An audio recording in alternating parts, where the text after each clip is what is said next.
Today we will begin with Coreldraw. Now to start with Coreldraw, you can type in Coreldraw in the search box. Here you get a pop-up in the start menu as Corel X7. Now this Coreldraw X7, X stands for 10 and 7 is 7. The total is 17. So the version here for Coreldraw which we will be using will be Corel 17. Now as we start with Coreldraw, you get the screen like this. That this is the initial screen. You see the Corel word is in small and draw is in capital. Now why is this difference?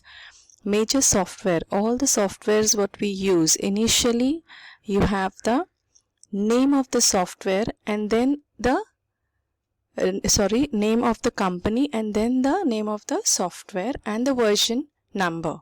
Now here Corel is in small, so that is the name of the company, and DRAW is in capital, so that means it is the name of the software. X7 stands for 17. The version which we are using is Coreldraw 17. Now here you have the welcome screen. That's the initial screen which is over here. Usually before we begin you get the welcome screen in most of the softwares. Now here as you see the welcome screen, you can see get started, workspace, what's new. Right now we want to get started with a new document. So here we have get started with a new document. New from template means template is a predefined format made by the programmer wherein you can use ready-made designs to create our own designs. But right now since we have not learned the tools, we need to do this template practicing a little later after I teach you the tools. So we begin with the basic tools first, and then later on you can start with your activities. Now here as you click on new document, you get a create a new document page which shows name untitled. You can give your name here or else after completing your work. Preset dimensions. Now here you have a list. Preset destinations. Destination means where your drawing is supposed to be going, or what kind of activity, what kind of work you will be doing, because there are various publishing houses which will be having different color profiles.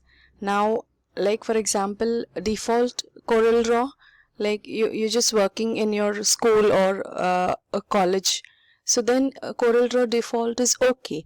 But in case if you're working for a big organization which requires a red, green, blue format, so all the drawings which are created you need to have a red, green, blue format, then you can select default RGB. Web. Now if you're creating some particular drawing to forward it onto the web or whatever website connected activities, then you can select the new page as web. CMYK, this is, you must have heard about in the printing houses, you have this CMYK plates. There are 4 color plates which are printed, and then further for your printing house it always requires a CMYK, that is 4 color plates, and then those plates are merged into various drawings or various usually they are, when you go for a work, like some work to be done in printing press, then they will ask you like what color profile would you require. Then over there we tell them that CMYK. C stands for cyan color, M stands for magenta, Y stands for yellow, and K stands for black in computers, and B stands for blue. So remember friends, it is K for black in computers and B for blue. So because if you see in previous, the above option, it shows default RGB. So red, green, blue. B is for blue in computers and K is for black. So when you're working with colors, you have to remember these initial alphabets with the colorization, because everything in Coreldraw graphics works with colors. Okay. So here Coreldraw default and custom. Initially what we will do is we will have a Coreldraw default image or creation. Then you have the size. Here you can decide about which papers, because all over the world Coreldraw is used. So various printing houses will be using different types of papers. Like you have the web banners, you're preparing a web banner, then you select a web banner, then the sizes of the web banners, or you have the white skyscraper ad, whatever, Japanese postcard, Japanese return postcard. So there are various papers available all over the world. So initially we can work out with the A4 size paper, which usually we keep using over here. So we'll take up a A4 size paper. Now when you select A4 size paper, you have a width and a height available here. So as you see, the width is 210 mm. Mm is your millimeters. If you're not comfortable with millimeter measurements, you can click here and change it into inches if you better understand inches or centimeters, whatever. Now what is this pixels, feet, yards and all? Sometimes there are drawings related to like say for engineering drawings and all. Then they have this various other measurement units. So in that case, like say for example, you're measuring some big property, then it's into yards, feet, yards. So similarly, like if you're measuring clothes, you're preparing some garments, then you have it into centimeters, meters. Okay, so various different measurement units are used for different kind of activities. Right now we are more comfortable when you're working in school or maybe colleges, we just used inches and millimeters. But in case of engineering colleges, the measurement units will be changing and they will explain them what measurement, since it's a popular worldwide software. So we may not be able to do each and every measurements because there are different requirements are available for different work. Okay, so we go to inches and we see the height is changed into 8 by 11. So our A4 size is 8.268 and height is 11.693. Now here at the side you can see the pages. Portrait means a standing position and landscape is a sleeping position. That's your horizontal position. Here initially, before you insert your page or you start with your page, you can insert the number of pages you require. So you can increase the number of pages from here itself, or you have a facility when you open up your file. Now primary color mode is red, green, blue or CMYK. As I said, red, green, blue, that's RGB, and CMYK is your cyan, magenta, yellow, black. Okay, so here we work on RGB right now as a primary color mode.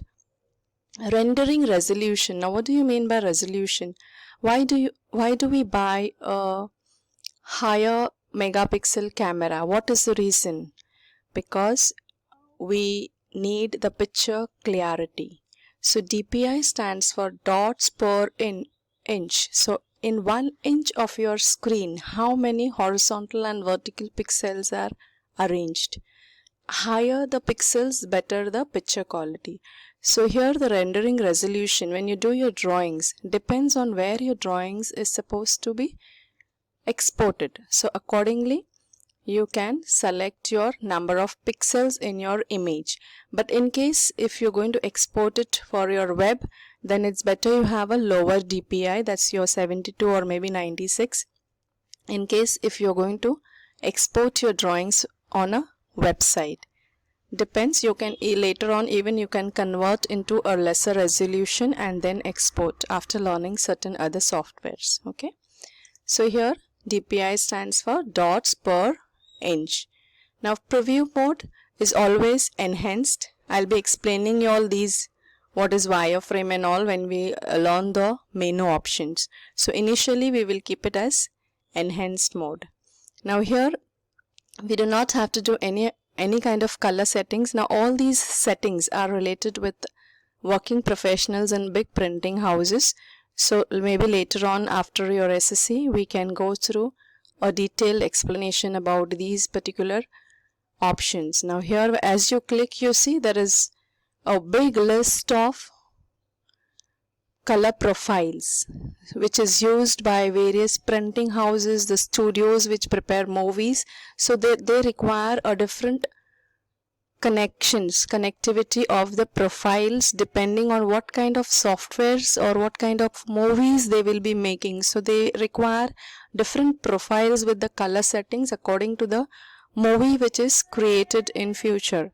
So there are thousands and lakhs of people working onto the movies, so they require all these kind of color profiles. Right now at the school level or maybe the college level, we may not use these color profiles, but as you start working in a particular studio or maybe a printing house, there they may be explaining you what all these options belong to. Okay, yeah. So now we say okay here, and you get your first work area. Now whatever activity is done into this particular page only will be printed, which is out of this page you may not be getting the print of this. So basically this is your pasteboard, which is also known, you can this is known as a pasteboard, but you can use it for your rough work. So you don't have to have a separate page anywhere. You could, before you put it over here, you can do your rough work over here and then place it in the right place, because whatever will be printed only within these borders. Now here you have the ruler line. This is horizontal ruler line. This is your vertical ruler line. Then you have your toolbox, your Corel 17, your untitled file because we have not named it. Then you have the menu bar.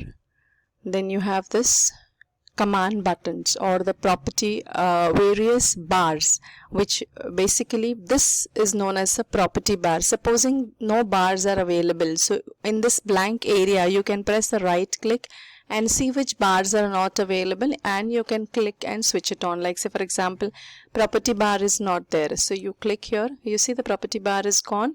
I click back again on the right click and say property bar. So here I switch on with property bar back again.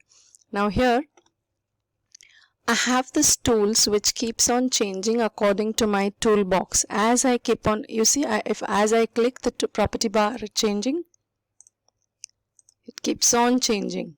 So I have various tools according to my toolbox tools which I will be using. Okay. So here this is the introduction for Coreldraw, the first page. The second lecture we may start with the creation of the drawings. Thank you.